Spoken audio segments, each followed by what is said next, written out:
Hello friend, कैसे हैं आप लोग। उम्मीद करती हूँ अच्छे होंगे और खूब मन लगा कर पढ़ाई कर रहे होंगे। जैसा कि आप लोग जानते होंगे, कुछ लोग जो नहीं जानते उनको मैं बता दूँ, अपना परिचय बता दूँ कि मैं एक हाउसवाइफ हूँ और मेरा 1-1.5 साल का बच्चा भी है। तो आप लोग तो ये समझ ही रहे होंगे कि एक हाउसवाइफ को पढ़ना कितना मुश्किल होता है, फिर एक बच्चे के साथ पढ़ाई करना बहुत मुश्किल होता है। लेकिन कुछ नहीं, बस यही है, पढ़ना है। तो आज हम बात करेंगे यूपी टीजीटी पीजीटी 2022 के पेपर के बारे में कि ये पेपर कब होगा और यूपी टेट जो उसका नोटिफिकेशन है कब आएगा। और मैं एक बेस्ट बुक के बारे में बताती हूँ। तो मैंने ये बुक परचेज किया था, ये इलाहाबाद से आई है। वो डॉक्टर अशोक स्वामी सर हैं, उनको तो आप लोग जानते ही होंगे।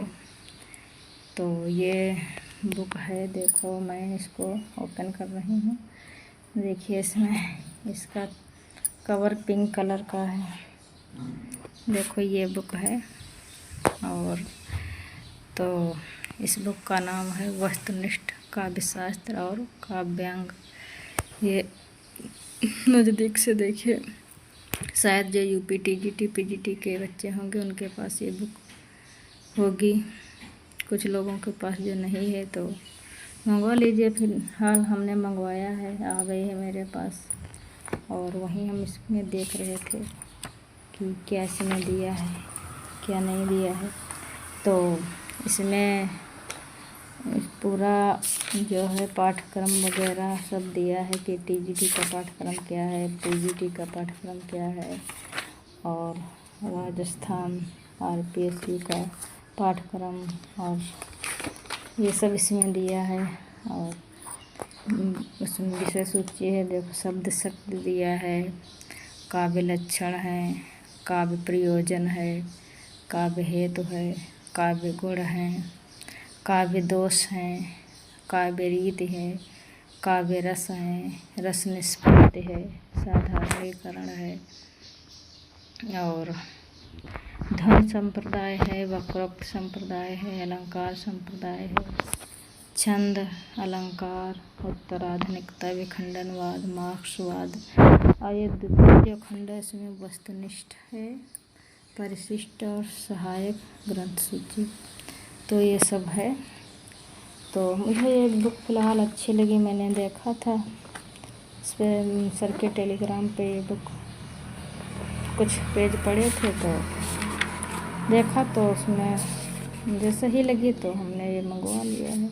और इसमें देखो ये यूपी टीजीटी और यूपी पीजीटी का, क्योंकि हम तो यूपी से हैं तो यूपी टीजीटी पीजीटी की तैयारी कर रहे हैं और बीपीएससी 4.0 की तैयारी कर रहे हैं। तो इसमें पूरा सिलेबस यूपी टीजीटी का सिलेबस दिया है। तो इसमें यूपी टीजीटी का आप लोग सिलेबस तो जानते होंगे, पीजीटी का भी है। तो यूपी टीजीटी के सिलेबस में ही है काव्य के भेद हैं, रस के अवयव हैं, और छंद, अलंकार, काव्य गुण और काव्य दोष।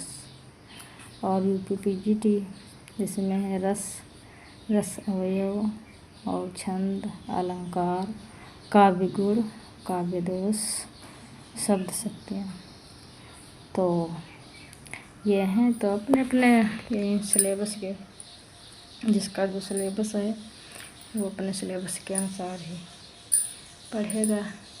तो देख लो कि आपके सिलेबस में क्या है। कुछ लोग होंगे तो सिर्फ टीजीटी की तैयारी कर रहे होंगे और कुछ लोग टीजीटी पीजीटी की दोनों की तैयारी कर रहे होंगे।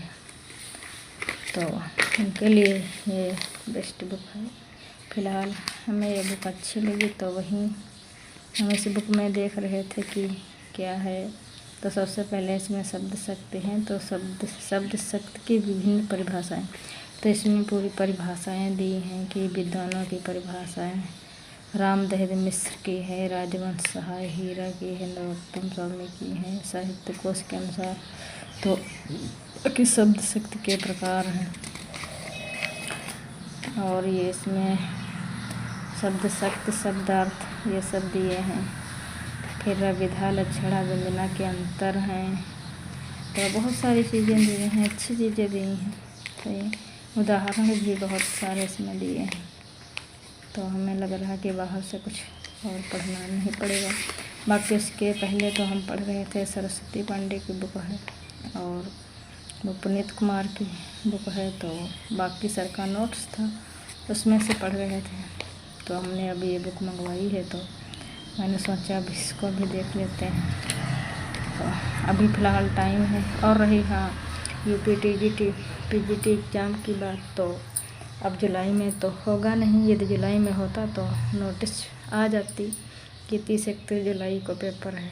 तो अब तो होगा नहीं, क्योंकि नोटिस भी नहीं आई है और इतना महाधरना चला है, वो तो आप लोग जानते होंगे। तो अब सुनने को यही मिल रहा है कि अब ये पीजीटी का जो पेपर है वो लास्ट अगस्त में होगा, और जो टीजीटी का पेपर है वो सितंबर में, 15 सितंबर के बाद ही ये सुनने को मिला है कि सितंबर में फ़िलहाल होगा। बाकी देखो आयोग क्या फैसला करता है। उम्मीद तो यही है कि यही होगा सितंबर में।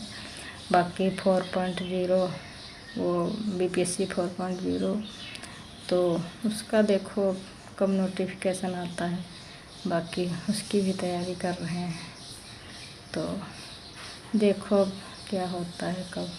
और एक बहन का ये कमेंट था कि इतना घर पर काम हो जाता है तो हम पढ़ नहीं पाते हैं। और तो मेरा तो यही कहना है कि पढ़ने के